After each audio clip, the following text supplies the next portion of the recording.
Oke, Ya, selamat pagi, Bu Regina dan semua Ibu Bapak yang terkasih dalam grup doa ini.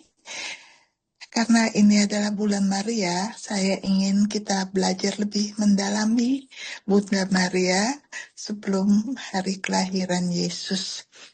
Hari ini kita melihat kembali meditasi Bunda Maria bersama Santa Faustina. Saya ambil dari buku bacaan dari Donna Boyle. Cooper Boyle.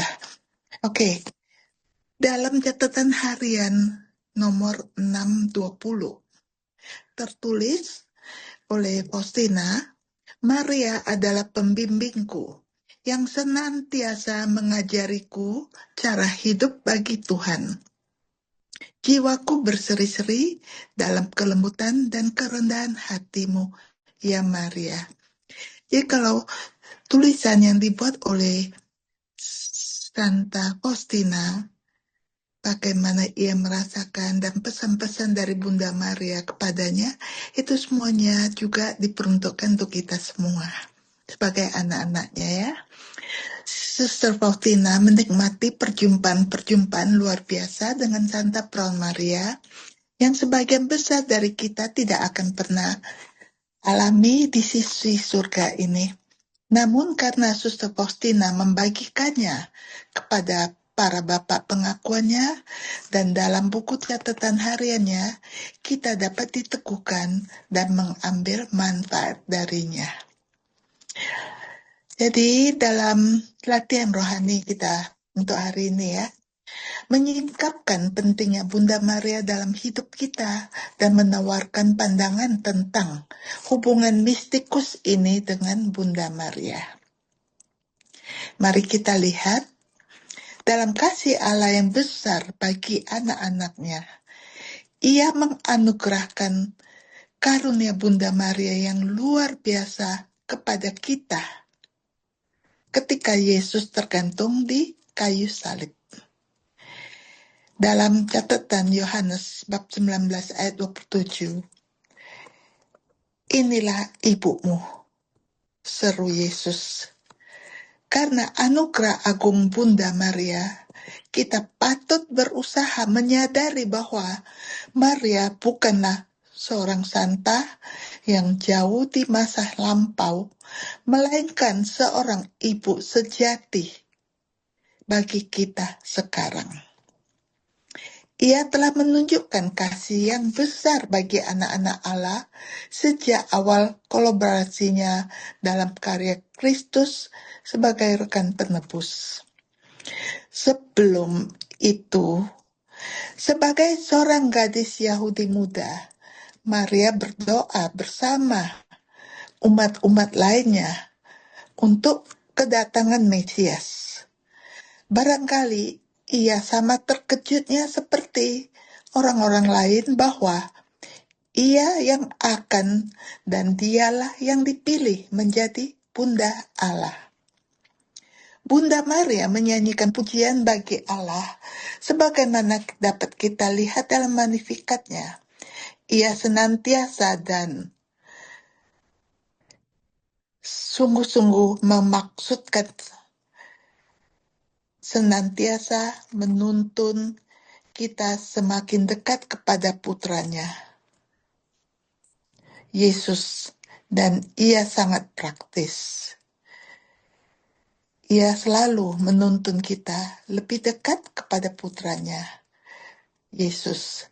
Perintahnya yang terkenal kepada para pengurus anggur, apapun yang dikatakannya kepadamu, buatlah itu.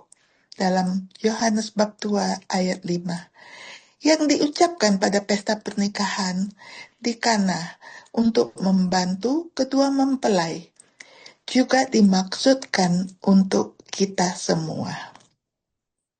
Ya, kita perlu melakukan apapun yang dia katakan. Artinya, kita perlu melakukan apapun yang dikatakan Yesus.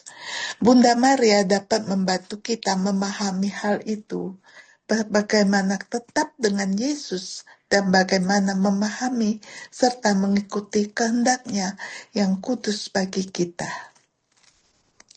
Ya, Bunda Maria dapat membantu kita sekarang. Sulit untuk menghitung banyaknya tulisan dan film tentang Bunda Maria. Ada juga banyak doa yang memohon bantuannya. Maria begitu terkasih dan memiliki banyak hal untuk diajarkan kepada kita. Baik Orang Kudus dan Paus yang sangat berdedikasi kepada Bunda Maria. Pada suatu ketika, Santo Johannes Paulus II mempertanyakan pengabdiannya kepada Bunda Allah. Ia bertanya-tanya apakah kasihnya yang besar kepada Bunda Maria dapat merampas kasihnya kepada Kristus. Namun, ia belajar dari seorang santo lain bahwa ia tidak perlu khawatir. Santo Louis de Montfort memainkan peran penting dalam keputusan Paus Johannes Paulus II ini untuk tetap bersama Maria.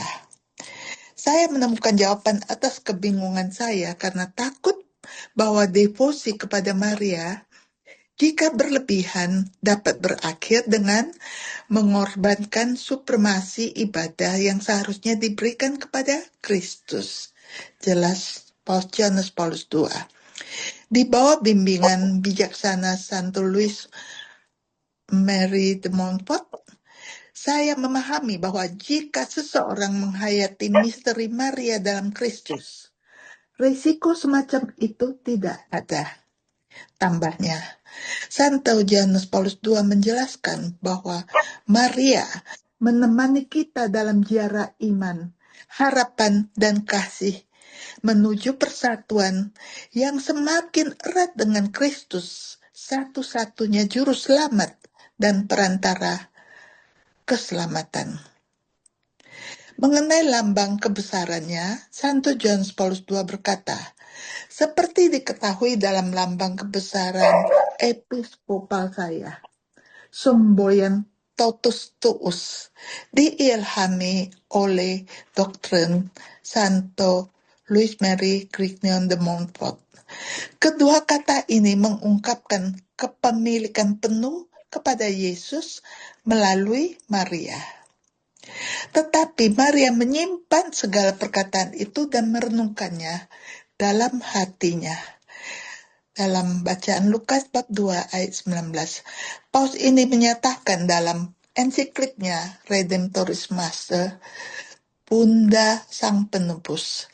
Sebagaimana dikatakan konsili, Maria memiliki peran yang sangat penting dalam sejarah keselamatan.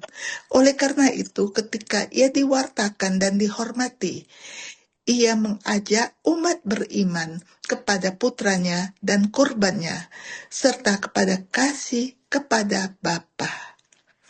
Bunda Maria memainkan peran penting dalam sejarah keselamatan. Rahmat Allah dan kerendahan hati serta iman Maria yang mendalam mempersiapkan remaja Yahudi itu untuk menanggapi salam malaikat agung Gabriel dengan sepenuh hati. Dengan sebuah pernyataan positif, fiat, jadilah kehendakmu.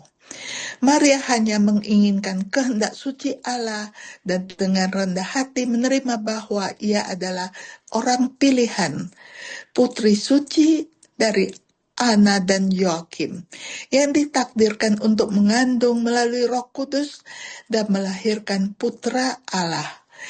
Ia bisa saja berkata tidak karena takut atau berbagai alasan lainnya. Namun, ianya yang monumental telah mengubah dunia untuk selamanya. Pada saat yang sama, teladan iman yang besar dalam menghadapi ketidakpastian memberi kita masing-masing keberanian untuk mengucapkan iya. Kita sendiri kepada Allah Bapa. Iya untuk apapun yang seharusnya kita lakukan.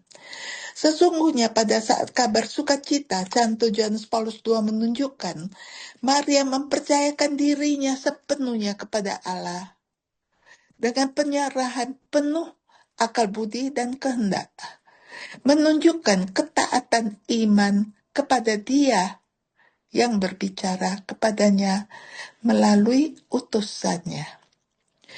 Oleh karena itu, ia menanggapi dengan segenap aku, manusiawi dan femininnya, dan tanggapan iman ini mencakup kerjasama yang sempurna dengan rahmat Allah yang mendahului dan membantu, dan keterbukaan yang sempurna terhadap tindakan Roh Kudus yang senantiasa menyempurnakan iman melalui karunia-karunia-Nya.